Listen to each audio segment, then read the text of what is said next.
Video start பண்றதுக்கு முன்னாடி ஒரு டிஸ்க்ளைமர் போட்டுக்கிறேன். நான் உலக நாயகன் கமல்ஹாசன் அவர்களின் ரசிகர். சரி, அதை விடுங்க.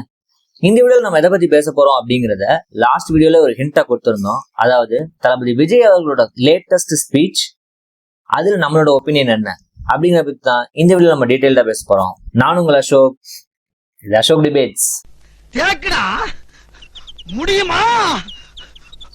முடியாது. ஃபர்ஸ்ட் ஆஃப் ஆல், தமிழக வெற்றி கழகத்துக்கு என்னுடைய வாழ்த்துக்கள். ஒரு நடிகன் நாடாளலாமா அப்படிங்கிற மாதிரி ஸ்டீரியோடைப் கொஸ்டின்ஸ் எல்லாம் நீங்க கேள்விப்பட்டிருப்பீங்க.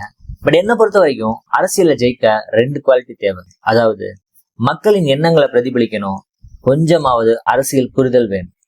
நான் அரசியலுக்கு வருவதற்கான தகுதிகளை நான் சொல்லல. அரசியலுக்கு யாரும் வரலாம், ஆனா அரசியலுக்கு வந்து ஜெயிக்கிறதுக்கு இந்த 2 பேசிக் குவாலிட்டிஸ் வேணும் அப்படிங்கிறது என்னோட ஒப்பீனியன். ஸோ அவரோட அரசியல் எதிர்காலம் என்ன அப்படிங்கறதெல்லாம் மக்களோட முடிவுக்கே விட்டுருவோம்.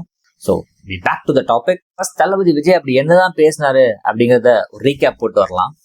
அப்படின்னா அந்த கல்வி பொது பட்டியலிருந்து மாநில பட்டியலுக்கு கொண்டு வரணும். ஒருவேளை அதில் ஏதாவது சிக்கல்கள் இருக்கு அப்படின்னா ஒரு இடைக்கால தீர்வா இந்த இந்திய அரசியலமைப்பு சட்டத்தை திருத்தி ஒரு ஸ்பெஷல் கன்கரண்ட் லிஸ்ட் அப்படின்னு ஒன்று உருவாக்கி அதுல கல்வி மற்றும் சுகாதாரத்தை அதுல சேர்க்கணும். அந்த பொதுப்பட்டியல்ல இருக்க அந்த எஜுகேஷனை ரிமூவ் பண்ணிட்டு அதை ஸ்டேட் லிஸ்ட்ல சேர்த்துட்டீங்க அப்படின்னா இனிமே இந்த மாதிரியான பிரச்சனைகள் இல்லாது அப்படிங்கறதுதான் அவர் பேச்சோட சுருக்கம். நீ பேசு சார், நான் வேணா ட்ரான்ஸ்ஃபர் பண்றேன். ஸோ இதை பத்தி டீட்டெயிலா பேசுறதுக்கு முன்னாடி நீங்க சில விஷயங்களை தெரிஞ்சுக்க. அரசியலமைப்பு சட்டப்படி 3 லிஸ்ட் இந்தியாவில் இருக்கு. அதாவது union list, state list and concurrent list. Union list அப்படிங்கிறது ஒன்றிய அரசின் அதிகாரத்தின் கீழ் வருவது. ஸ்டேட் லிஸ்ட் அப்படிங்கிறது ஒவ்வொரு மாநில அரசாங்கத்தின் அதிகாரத்துக்கு கீழே வருவது. இந்த கன்கரண்ட் லிஸ்ட் அப்படிங்கிறது என்னன்னா ஒன்றிய அரசும் மாநில அரசும் இணைந்து முடிவெடுக்க வேண்டிய விஷயம். ஸோ தளபதி விஜய் இந்த மாதிரி பேசியிருக்காரு, இதோட சாத்தியக்கூறுகள் எந்த அளவுக்கு இருக்கு அப்படின்னு ரிசர்ச் பண்ணி பார்க்கலான்னு பார்க்கும்போது, என்னதான் நமக்கு 1947 சுதந்திரம் கிடைச்சாலும் 1950 தான் நமக்குன்னு ஒரு அரசியலமைப்பு சட்டம் இயற்றப்பட்டு இந்திய குடியரசா நம்ம மாறும். அதோட பேசிக் பிரின்சிபல்ஸை மட்டும் தான் நம்ம மாற்றக்கூடாது தவிர அதுல இருக்க சட்டங்கள்ல எத்தனை திருத்தங்கள் வேணாலும் மசோதா வடிவில் நம்ம பார்லிமெண்ட்ல கொண்டு வர முடியும். இது வரைக்கும் 106 சட்ட திருத்தங்கள் பார்லிமெண்ட்ல கொண்டு வரப்பட்டிருக்கு. இதுலயும் 3 விதமான சட்ட திருத்தங்கள் இருக்கு. முதல் வகையான சட்ட திருத்தத்துக்கு சிம்பிள் மெஜாரிட்டியே போதுமானது. அந்த 272ங்கிற கவுண்டே அங்க போதுமானது. 2வது வகையான சட்ட திருத்தத்துக்கு ஸ்பெஷல் மெஜாரிட்டி அப்படிங்கிறது அவசியமா இருக்கு. அதாவது 2/3 பீப்புள் ஆதரவு தெரிவிக்கணும். ஸோ இந்த 3வது வகையான சட்ட திருத்தத்துக்கு நாடாளுமன்றத்துல மட்டும் இல்ல, சட்டமன்றத்திலையும் 50% பேர் ஆதரவு தெரிவிக்கணும். அதுல சில அமெண்ட்மெண்ட்ஸ் பத்தி இப்ப நம்ம டிஸ்கஸ் பண்ணலாம். 1975ல இந்திரா காந்திக்கு சில அரசியல் நெருக்கடிகள் ஏற்படுது. அதாவது அவங்களோட தேர்தல் வெற்றி செல்லாது அப்படின்னு அலகாபாத் உயர்நீதிமன்றம் தீர்ப்பு கொடுக்குறாங்க. ஸோ இந்த பிரச்சனைகள் எல்லாம் சமாளிக்கிறதுக்காக அவங்க முன்னாடியா எமர்ஜென்சியை டிக்ளேர் பண்றாங்க. ஸோ இந்த எமர்ஜென்சி டிக்ளரேஷன் அப்போ 42nd அமெண்ட்மெண்ட் பில் பாஸ் ஆகுது. இந்த கூட்டாட்சி தத்துவத்துக்கு எதிராக மத்திய அரசே எல்லா அதிகாரங்களையும் கையகப்படுத்துற மாதிரி. தனிமனித உரிமைகள் நசுக்கப்பட்டது, நீதிமன்றங்களின் உரிமைகள் பறிக்கப்பட்டது. ஒரு தனி மனுஷன் தனக்கு இந்த மாதிரி ஒரு பிரச்சனை நீதிமன்றத்தை அணுக முடியாத ஒரு சிச்சுவேஷன் அந்த டயத்துல இருந்தது.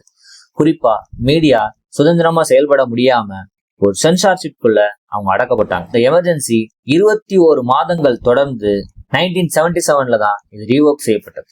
ஸோ இதுக்கப்புறம் தான் இந்திரா காந்தி தோல்வி அடைந்து புதிதாக ஒரு அரசாங்கம் பதவியேற்குது. அவங்க 44th அமெண்ட்மெண்ட் அப்படின்னு ஒண்ணு கொண்டு வராங்க. ஸோ அந்த 44th அமெண்ட்மெண்ட்ல முக்கியமான விஷயங்கள் என்னென்ன அப்படின்னு பாத்தீங்கன்னா, குறிப்பா இந்த எமர்ஜென்சிங்கிறது 6 மாசம் தான் நடைமுறையில் இருக்கணும். அதை தாண்டி சில காரணங்களால தேவைப்பட்டா மட்டும்தான் 1 வருஷம் வரைக்கும் எக்ஸ்டெண்ட் பண்ண முடியும். தனிமனித உரிமைகள் பாதுகாக்கப்படுது, நீதிமன்றத்தின் உரிமைகள் திரும்ப அவங்கள்ட்டே ஒப்படைக்கப்படுது. குறிப்பா மீடியாவுக்கு சுதந்திரம் வழங்கப்படுது. ஸோ இந்த மாதிரியான திருத்தங்கள் அந்த 44th அமெண்ட்மெண்ட் மூலமா நடைமுறைப்படுத்தப்பட்டு அந்த எமர்ஜென்சியின் போது எடுக்கப்பட்ட தப்பான முடிவுகளை சரி செய்யறாங்க.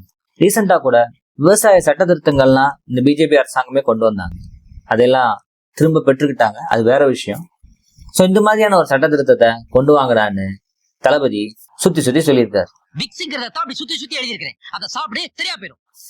நம்ம எடப்பாடியார் முதல்வராக இருக்கும்போது 10.5% இடஒதுக்கீடை வன்னிய மக்களுக்கு கொடுத்தார். ஸோ அதை எதிர்த்து உயர்நீதிமன்றத்துக்கு போகும்போது ப்ராப்பரான டேட்டா இல்ல அப்படின்னு சொல்லி அந்த இடஒதுக்கீட்டை ரத்து பண்ணிட்டாங்க. பட் எந்த மக்களும் போராடாம எந்த விதமான டேட்டாவும் இல்லாம 10% அந்த இடபிள்யூஎஸ் கொடுத்தாங்க பாருங்க. அப்படி ஒரு சட்ட திருத்தத்தை கொண்டு வந்த பிஜேபி அரசாங்கத்தால இந்த சட்ட திருத்தத்தை கொண்டு வர முடியாதா? இதெல்லாம் நம்புற மாதிரியாங்க இருக்குது. சோ இந்த மாதிரியான ஒரு சட்ட திருத்தத்தை பிஜேபி அரசாங்கம் கொண்டு வர்றாங்க அப்படின்னா டிஎம்கேவுக்கு அதை ஆதரிச்சு ஓட்டு போடணும் அப்படிங்கிற ஒரு சுச்சுவேஷன் வரும். அப்படி அவங்க ஓட்டு போட்டா கூட 50% கிரெடிட் பிஜேபியும் 50% கிரெடிட் டிஎம்கேவும் எடுத்துக்கிட்டு பிஜேபி தமிழ்நாட்டுல கால் ஊன்றதுக்கு இது ஒரு சரியான வாய்ப்பாகவும் அமையும். நீங்க ஒரு உலக அரசியல் மாமேதை. கரெக்ட். இல்ல எதிர்கட்சி அப்படிங்கிற அடிப்படையில டிஎம்கே அதை எதிர்த்து ஓட்டு போட்டா 100% கிரெடிட்டும் பிஜேபிக்கு போயிடும். அது மட்டும் இல்லாம பிஜேபி இப்படி ஒரு சட்டத்திட்டத்தை கொண்டு வந்தாங்க அப்படின்னா உங்களோட கூட்டணி கட்சிகள், எதிர்கட்சிகள் எல்லாரும் இந்த மசோதாவுக்கு ஓட்டு போட்டு ஆகணும் அப்படிங்கிற ஒரு சுச்சுவேஷனும் வரும். கூட்டணி கட்சியெல்லாம் அவங்களே ஒழிச்சிட்டாங்க அப்படின்னு பாக்குறீங்களா? இன்னும் 2-3 கட்சி இருக்கு.